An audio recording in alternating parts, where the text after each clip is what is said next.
Welcome to Come and See, your podcast for finding truth in a world of chaos. Brought to you by All for Jesus Living Waters Ministry. With host and founder Richard Case and co-host and retreat leader Kathy Ricconi. Join us every weekday at this time to discuss news, spend time in the Word, and receive answers to your personal questions about living life in God's truth. And now your host, Richard Case.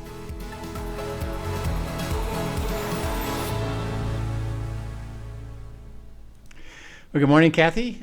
Here we are in 28th of, this will be shown on the 28th, and you'll be somewhere in Spain enjoying your I'll 30th still be in anniversary. Malaga right then, I think.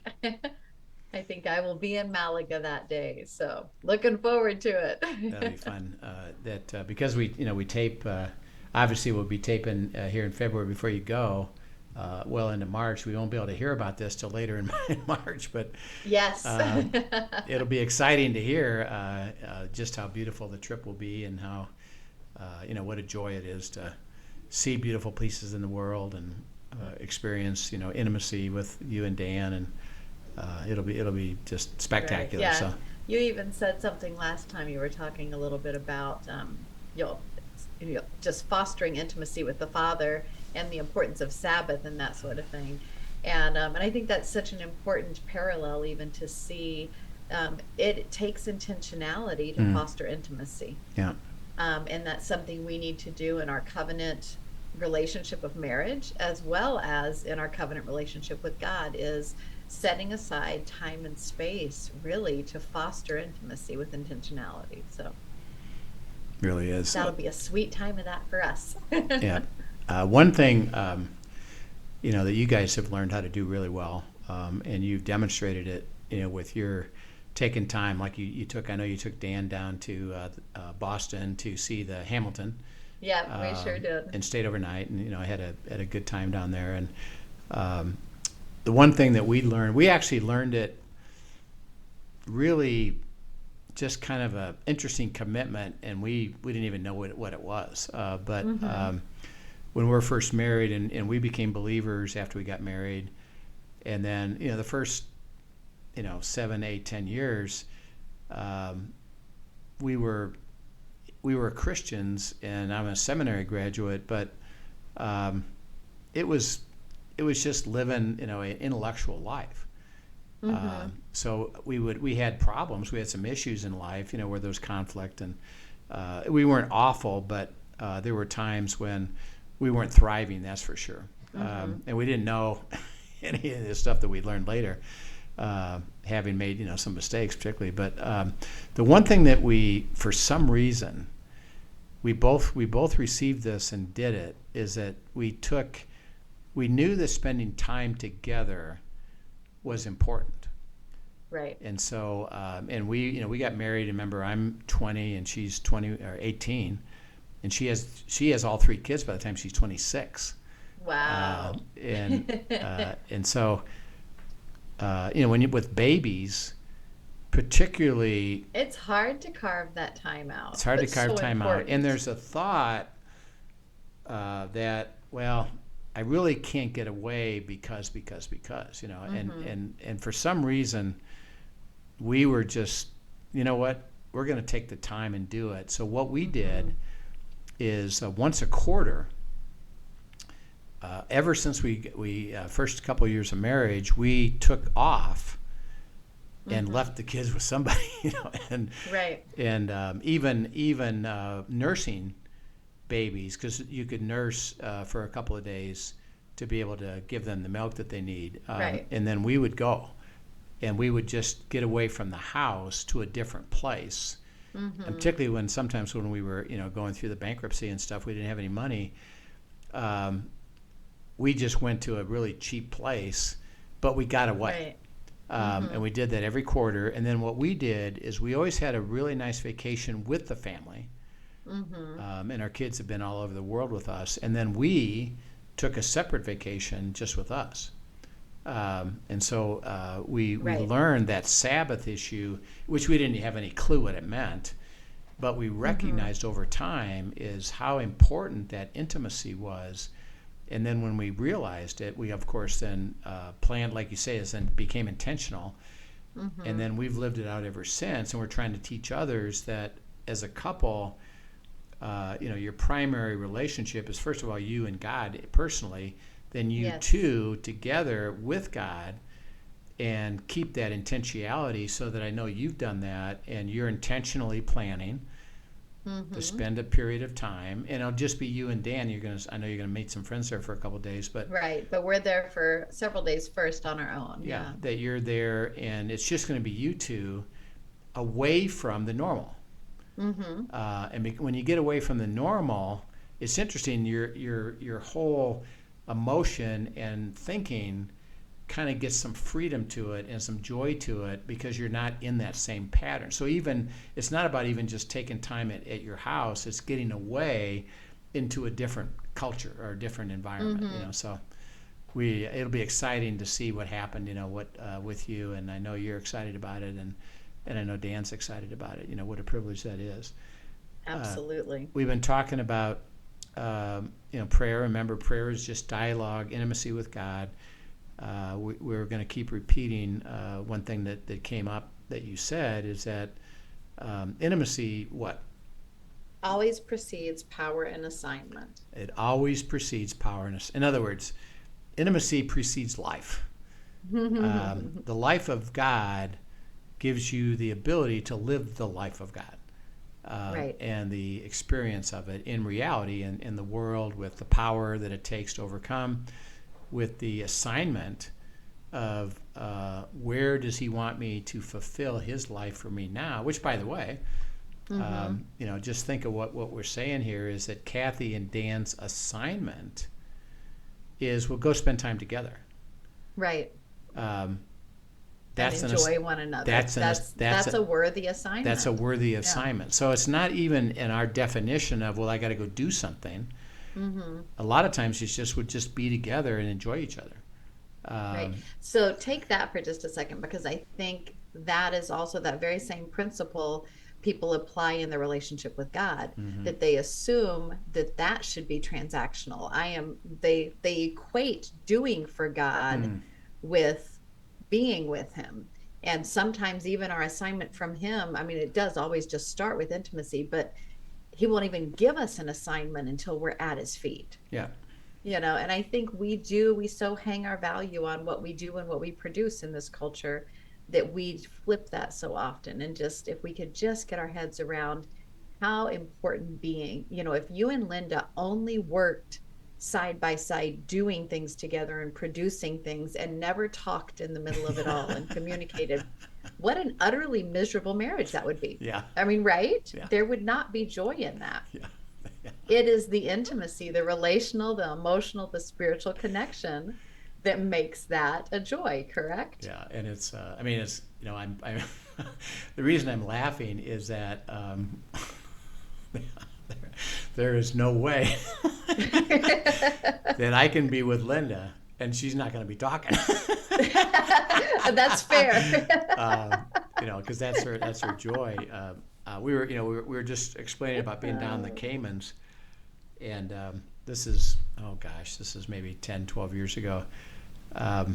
We were at the Caymans, and it was just her and me, and we were actually with some friends who owned a condo, actually not too far away from where we were at this time, right on 7 Mile Beach, right, and they had a condo, beautiful condo on the beach, and so we go down there just to relax and have fun, and so the guy and they were bridge players and we were bridge players, and the guy says, "Hey, there's a bridge tournament here, and why don't we all go and join the tournament?" Yeah, sure. That'd be fun. Hey, Linda. Yeah, sure. And he says, "Now, Linda, I got to tell you something. This is a professional tournament, and you can't talk at all. Oh no. The whole thing is done in silence, and you do everything. You have a little box next to you." Right. And everything you do is by paddles. You pick up a paddle to bid, to say, to do whatever, you can't talk the entire 3 hours. Doesn't even sound fun to me. And that's why it's serious stuff, And so Linda said, and he says, by the way, if you violate that, they're going to kick you out. And so Linda says, that ain't happening. Yep. I cannot stay silent for 3 hours. It ain't going to happen. And I said, exactly. That ain't going to happen. So let's not even bother. He said, well, why don't you? That's so funny. He says to me, why don't you and I go? Okay. So he and I go. So he and I went, and we won the tournament. Oh, wow. And it's called Duplicate Bridge. And what it is that there's like however many people play, but in this case, there were 6 tables. And right. you play 2 people play against 2 other people, so it's 4 at a table. In Duplicate Bridge, and this is a whole big deal. They prepare the cards ahead of time, and every table and every position has exactly the same hand.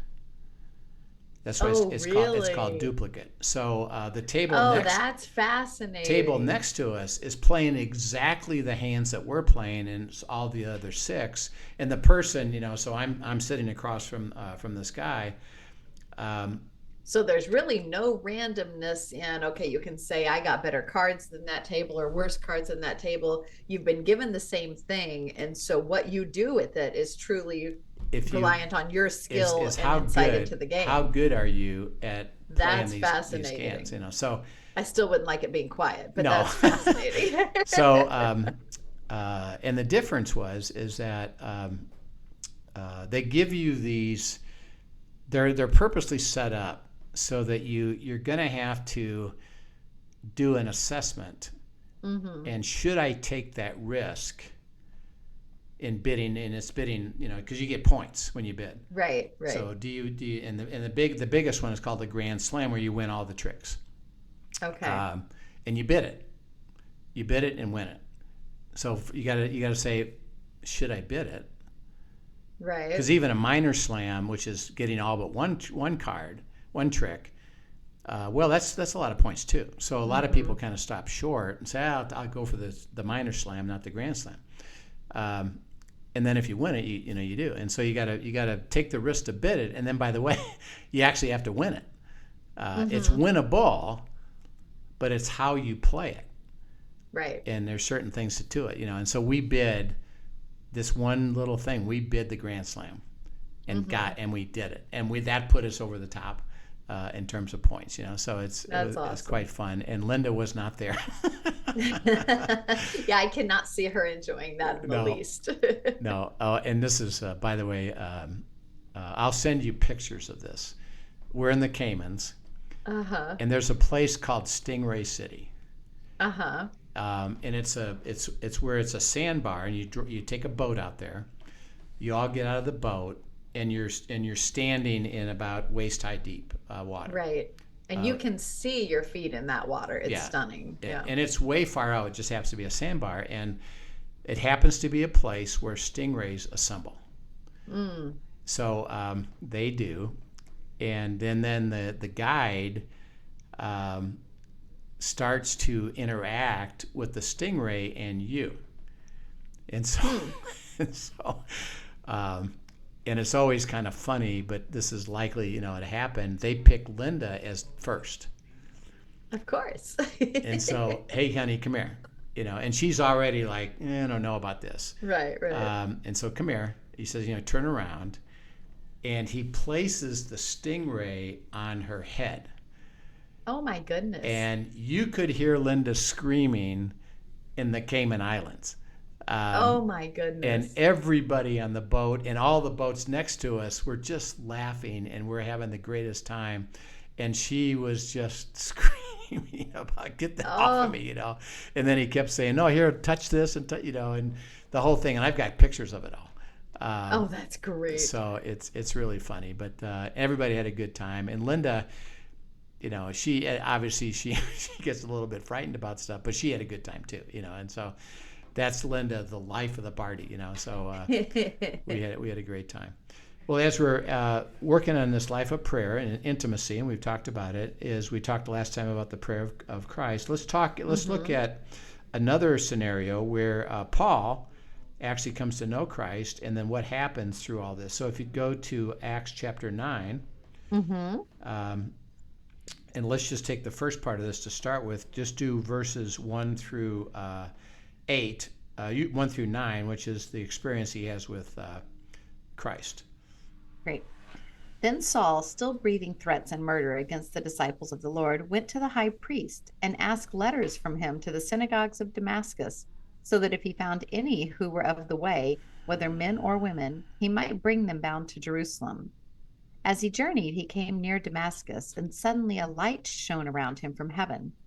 Then he fell to the ground and heard a voice saying to him, "Saul, Saul, why are you persecuting me?" And he said, "Who are you, Lord?" Then the Lord said, "I am Jesus, whom you are persecuting. It is hard for you to kick against the goads." So he, trembling and astonished, said, "Lord, what do you want me to do?" Then the Lord said to him, "Arise and go into the city, and you will be told what you must do."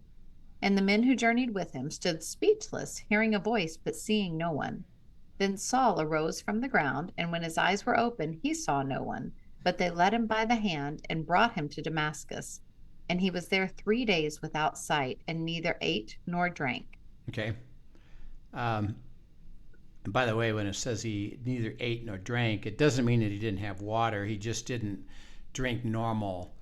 He didn't eat things, but he wasn't without water. He had water, but he just didn't drink what they normally would have drank, which, by the way, would have been some wine. Interesting enough. Okay, so Saul, remember, was a Pharisee. Right. So he was with the council when they put Jesus to death. Mm-hmm. And they worked to make sure that Pilate fulfilled what he was supposed to do, which is to crucify him, because their desire was to get rid of him. Mm-hmm. He goes to his death, he's resurrected, and now the disciples are spreading the news. And we looked at, when we were talking about intimacy, we read the story of Peter and John being told, "Stop that." Right. Well, I can't, because we can't. I'm with him, and it's going to happen, so I can't do it. Actually, right after that is when Stephen gets stoned to death. And by the way, it's a great, if you want to spend some time and think about this, he was martyred, but there's an implication that he wasn't in pain.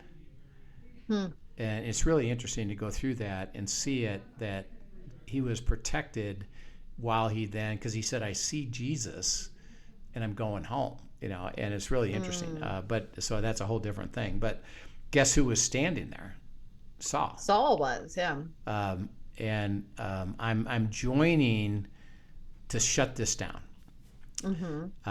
Okay, now the Pharisees, we're gonna come against him, and we're gonna try to do what we can to keep him against him. But Saul said, "Well, I know you guys are just gonna try to do your best. I'm gonna actually take care of it personally." So he said, "I am gonna chase him down. And I'm either going to have him killed, or I'm going to have him arrested and stop this nonsense, and I'm going after it." Okay, now he's from Jerusalem, right? Which is where the Pharisees, lived and met. Well, where is he going? Damascus. Said he's on the road to Damascus. Yeah. Okay, so Damascus is.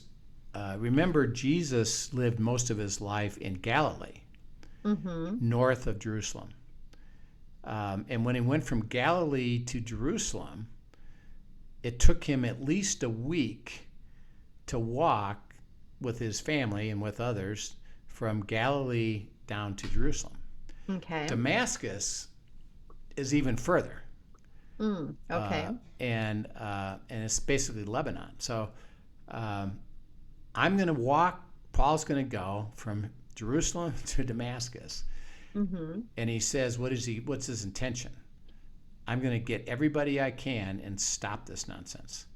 And I'm coming after him personally. And I'm going to spend my energy to do it. Now, let's talk briefly about why was he so intent on that? What did he think? He truly did not think Jesus was the Messiah. He thought that this was a false prophet who was coming against everything he had studied that he held dear to his heart. I mean, he loved the Word of God and studied the Word of God and thought that he was defending it. Yeah, and interpreted it always as law.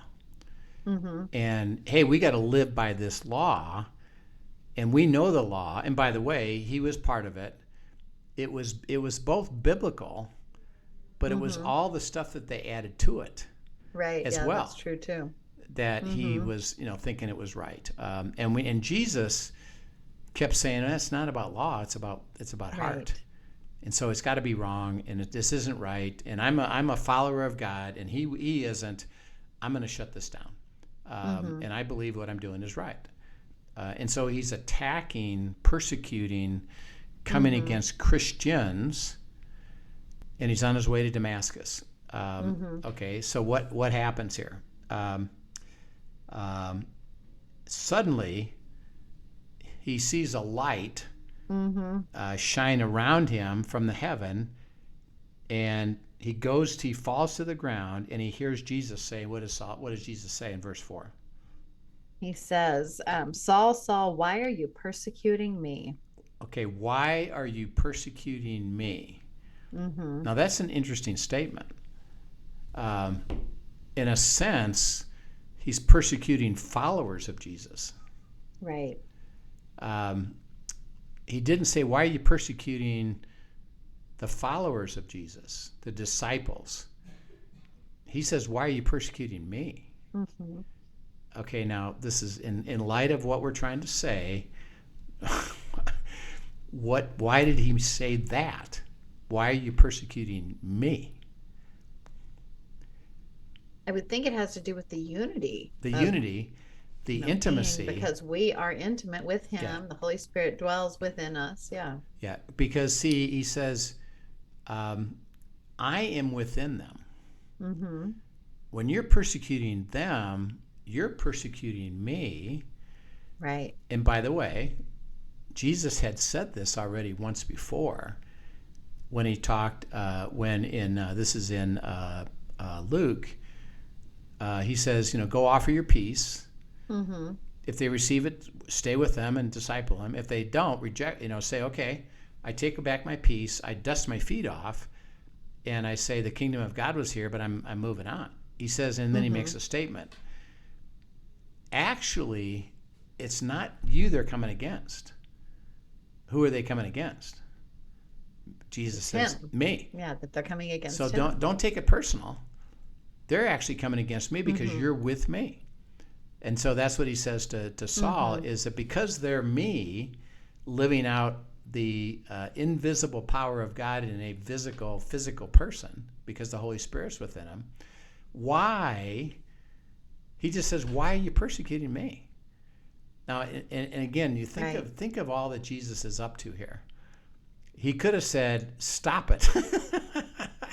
I'm coming after you. You're it. You're done. You're toast. He just says, why are you persecuting me?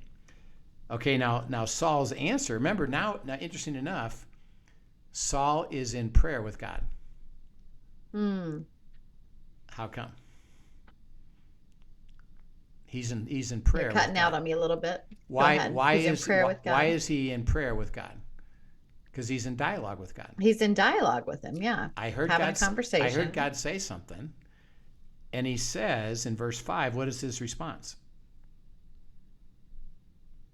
His response is, who are you, Lord? Well, who are you? So he starts to understand something, that it's the person, and I'm persecuting him, and exactly who are you? And then Jesus says, I am Jesus, whom you are persecuting. it is hard for you to kick against the goats. And that's a term of how they move cattle, that you're trying to go against what is true. And you think it's easy for you to do. Actually, it isn't. And you're pushing upstream, and you really shouldn't be. And who's talking to you is Jesus, who, by the way, is whom you're persecuting. Why? Because you're persecuting the people that are having my life lived out through them.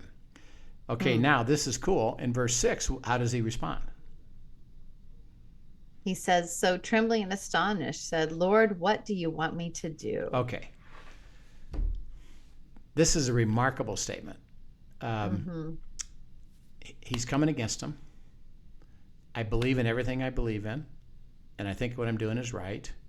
I encountered Jesus in a short couple sentences and says, you're coming against me. His response isn't, yeah, but. Right. In fact, it's surrender right away. It's complete surrender. Okay. If this is true, what do you want me to do? Right. Okay. Interesting enough, that's the question that everybody is to ask all the time. What do you have to say now? And he got it right away. And by the way, if you read the gospel, if you read the books of the New Testament that Paul wrote, he describes himself all the time, not as I'm this great, fantastic writer of the New Testament. He describes himself as a bondservant of Christ, and a bondservant has no rights and says, "What do you have to say?" Well, he gets this immediately. Okay, then and that characterized the rest of his life. Because interesting enough, where that was always inside of him, but he never had an encounter with the personal Jesus. Now he does. Okay, what is it you have to say? And Jesus says, well, I'll let you know. Go in the city, you'll be told what to do. So you go, and by the way, okay. And he gets up from the ground, and guess what? He can't see. He's blind. He didn't say, hey, could you come back and make me? He just said, okay. I guess I'm just supposed to be led into town and wait. And think about Paul, who's this, I'm going after everybody and I know what I'm doing and I'm super aggressive, which we, by the way, learned throughout, even as an apostle of Jesus, he was pretty aggressive. Right. But, okay, I'll just follow this at the moment. And God says, I've now encountered you. You talked to me, prayer. I said my answer, and I'm asking you to be obedient to that answer. And Paul says, got it. He just encountered Jesus in the life of prayer, because that's it. It's the dialogue and it's the intimacy of the relationship, which he experienced immediately. So think how beautiful that is, that he's starting with somebody who's coming after him and coming after Christians that have him within him, and he encounters them, and he, within a few minutes, okay, what do you got to say? I'm understanding. I heard you. You heard me. You answered my question. All right, let's go. And now he began what it meant to have life with God through intimacy, through what? Prayer. Right. And I tell you, if you can't read that and just be struck by the grace of God and the power of redemption, I don't know what would strike you, to see that so clearly. And it wasn't that he even had to convince him. He came and, he spoke to him. And once God revealed himself, or Jesus revealed himself to him, he went to complete surrender. Right. And what a beautiful picture of redemption, right? Yeah. And he knew the statement to make is that, I know what you're doing. Why are you doing this? You think it isn't real. It's real. Yeah. And I'm here to prove it's real. And you can hear it's real. And by the way, he could see him. Interesting enough, he could see him. The others couldn't. He could hear, but he couldn't see. Paul saw him. Right. who are you, Lord? Who are you, person? It wasn't who are you, voice. Right. So it's really cool. So we're going to pick up the second half of the story that talks about how God works both sides of the deal. So we'll get into that tomorrow and process it further. So hopefully this story came alive to you to experience that it's all about the intimacy and the ability, the beauty, the wonder of just dialogue with God. How cool is that? And it's transformative. Transformative, absolutely. And redemptive. Like you said, that's a beautiful statement. Great. Well, thank you so much for joining us, everyone. Hope you have a wonderful afternoon. We'll see you next time. Yep, we will see you tomorrow and catch up on the next part of the story. Thank you for joining us for today's episode of Come and See, your podcast for truth in a world of chaos. Brought to you by All for Jesus Living Waters Ministry. Send us your questions and comments, and tune in tomorrow for more answers to your personal questions about living life in God's truth. Remember, God's will is best and none better. His truth brings peace in this world of chaos.